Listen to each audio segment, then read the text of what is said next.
या देवी सर्वभूतेषु माँ चंद्र घंटा रूपेण संस्थिता नमस्तस्यै नमस्तस्यै नमस्तस्यै नमो नमः। जय माता दी। ओम नमः शिवाय।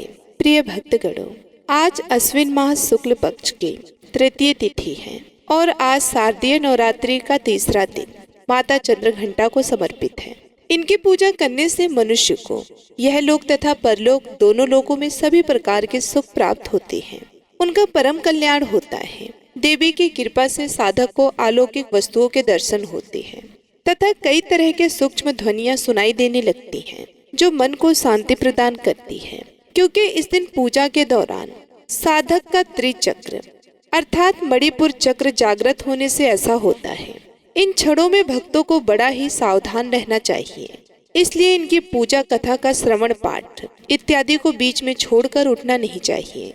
माता चंद्र घंटा की पूजा करने से तथा कथा महिमा को सुनने से निराशा, निर्मलता, दरिद्रता, नकारात्मक ऊर्जा, भय जैसे विकार नष्ट हो जाते हैं तथा उन्हें परम पद की प्राप्ति होती है। इनकी कृपा से भक्तों के भंडार भर जाती हैं। उन्हें धन संपत्ति वैभव की प्राप्ति होती है। परिवार में खुशहाली आती है। साधक वीर निर्भय बनता है। अगर कोई व्यक्ति बहुत क्रोध करता हो तो माता चंद्र घंटा की उपासना करने से क्रोध मुक्त हो जाता है। यह माता भक्तों की रक्षा करने वाली तथा शत्रुओं का विनाश करती है। तो आज मैं आप सभी को सुना रही हूँ माता चंद्र घंटा की बड़ी ही दुर्लभ और पौराणिक कथा, जिसे आप सभी भक्तगण बड़ी श्रद्धा तथा प्रसन्नचित मन से पूरा अवश्य सुनिए। प्रिय भक्तों, अपनी कठोर तपस्या से भगवान शिव को वापस जीतने के बाद देवी पार्वती जब राजा हिमवान के महल में लौट आई, राजा हिमवान और देवी मैनावती अपनी पुत्री को अपनी तपस्या में सफल देखकर बहुत ही प्रसन्न होते हैं। शिव और माता पार्वती के विवाह का दिन आ गया। सभी देवता इस बात से बहुत प्रसन्न थे कि उनके भगवान का विवाह हो रहा है। भगवान शिव के सभी गण उनकी बारात के साथ राजा हिमवान के महल में गए। वे तो भोलेनाथ थे। उनका नाम ही शिव है, जो शुभ्रता को धारण करते हैं। उन्हें बाहरी दिखावे और औपचारिकताओं के पालन की क्या परवाह है। वे जैसे थे वैसे ही विवाह के लिए आगे बढ़े।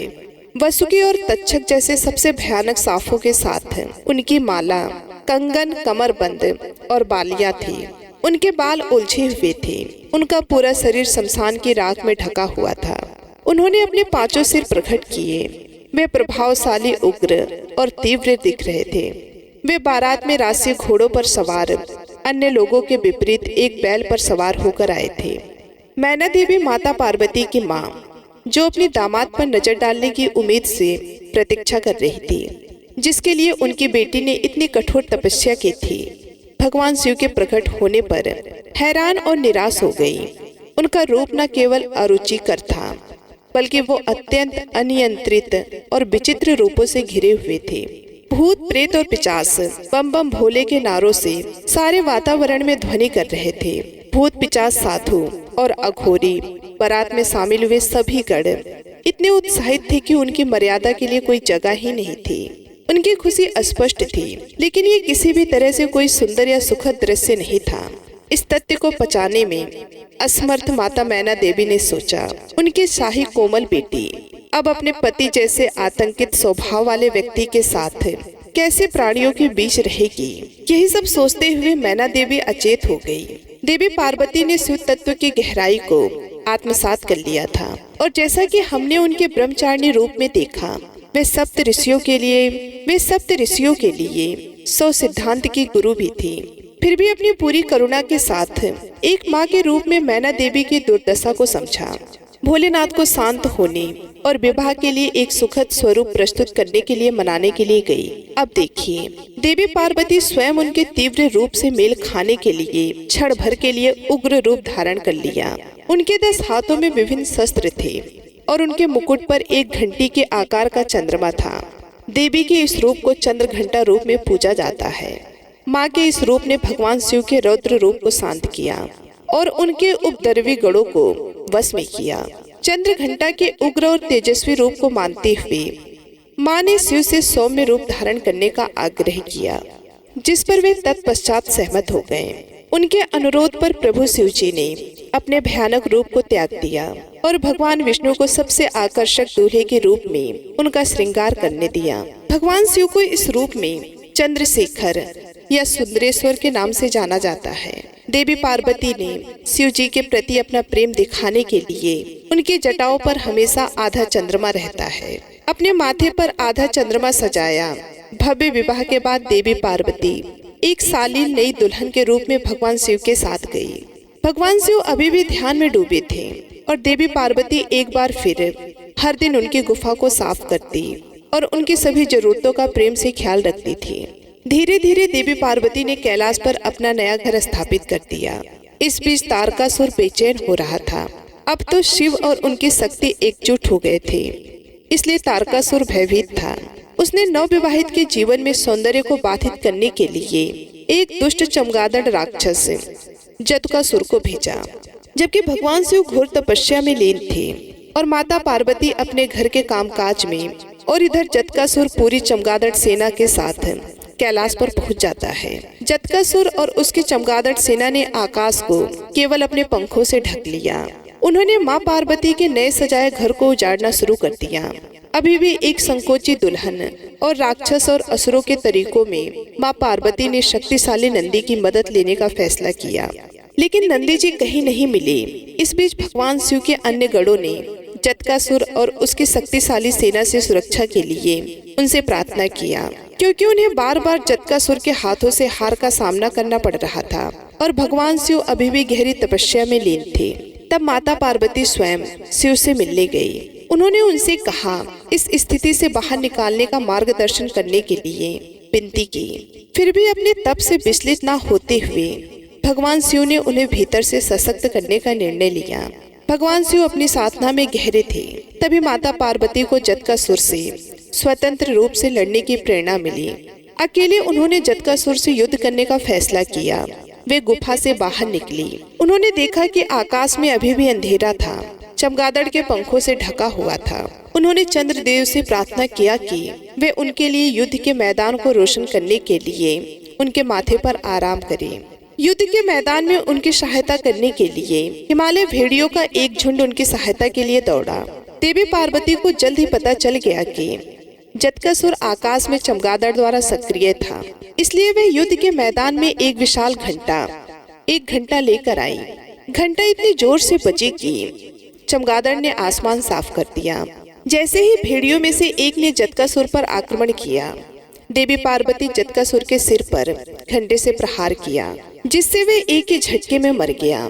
माथे पर चंद्र और हाथ में घंटा लिए देवी के इस रूप को ब्रह्मदेव ने देवी चंद्र घंटा के रूप में महामंडित किया।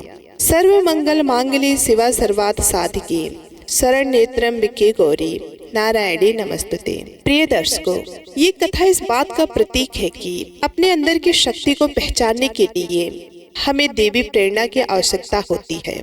जैसे कि भगवान शिव ने माता पार्वती को बताया, चंद्र घंटा के रूप में युद्ध करके पास मौजूद अपार शक्ति का एहसास कराने के लिए घंटे के आकार के अर्धचंद्र से सुशोभित सुनहरे रंग वाली और 10 भुजाओं वाली वे सुनहरे शेर पर सवार हैं।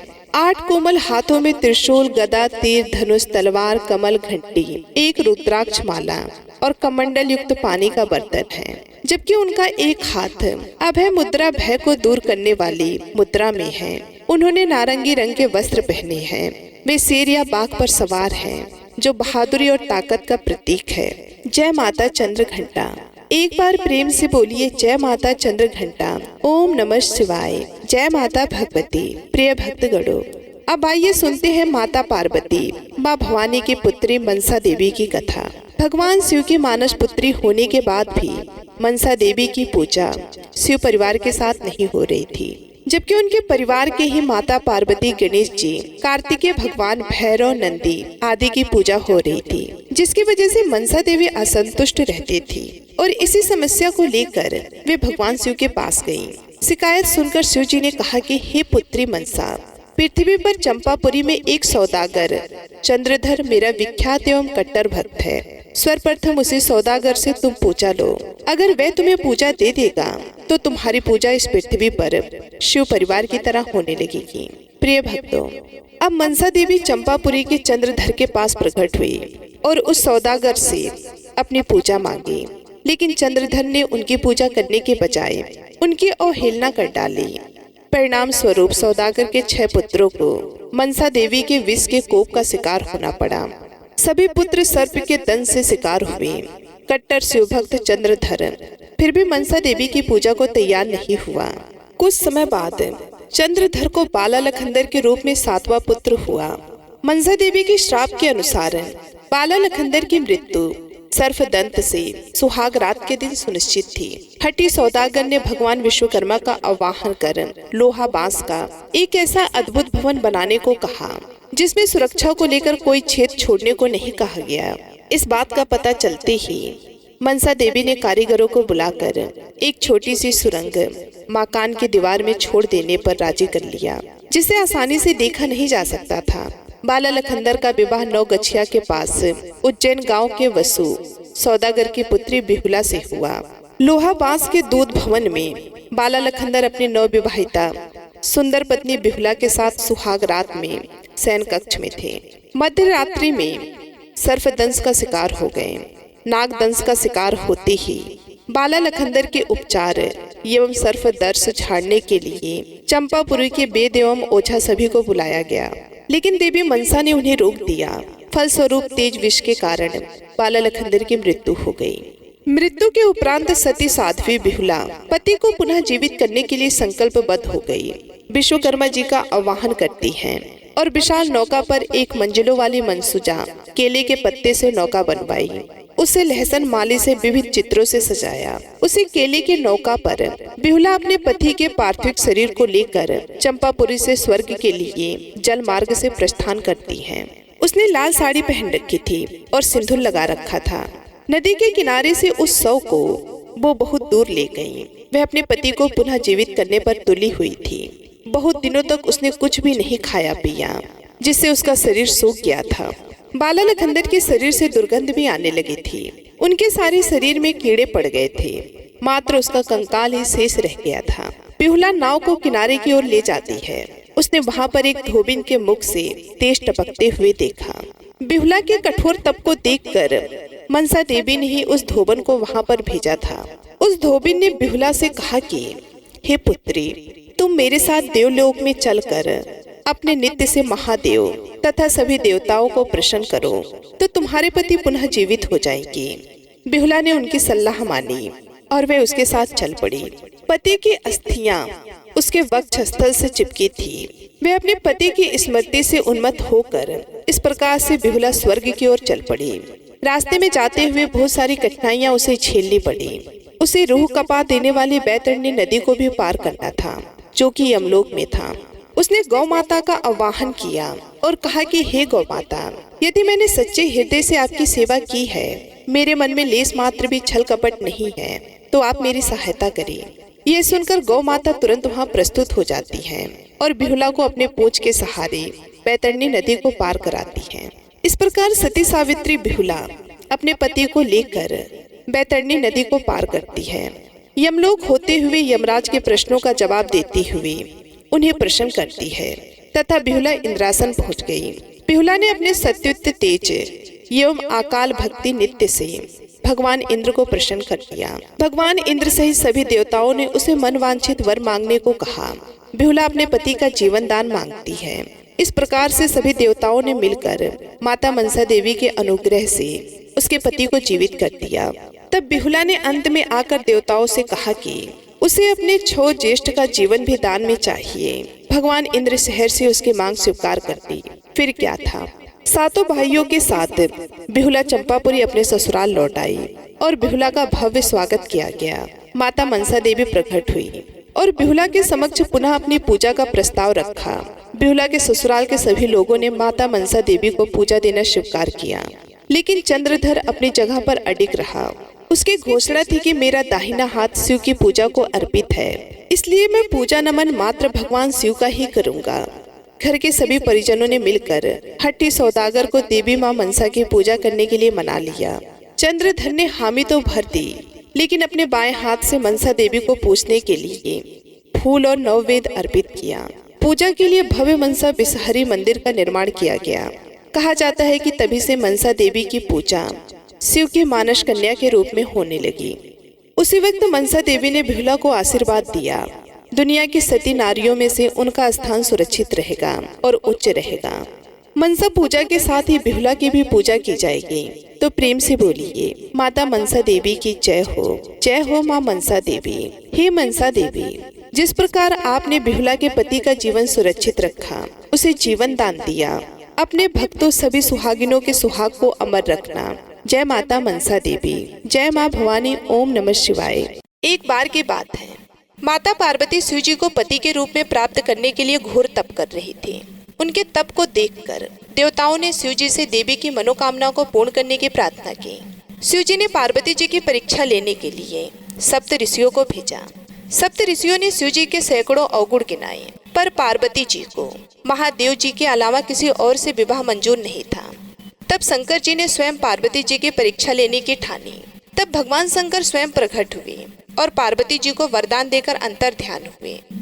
इतने में पार्वती माता जहाँ पर तप कर रही थी, वहीं पास में तालाब में मगरमच्छ ने एक लड़के को पकड़ लिया। लड़का जान बचाने के लिए चिल्लाने लगा।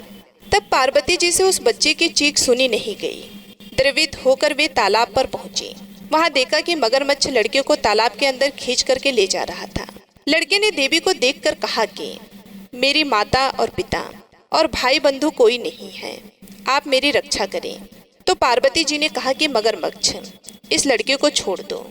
मगरमच्छ बोला, दिन के छठे पहर में जो मुझे मिलता है मैं उसे अपना आहार समझकर स्वीकार कर लेता हूँ, यह मेरा नियम है।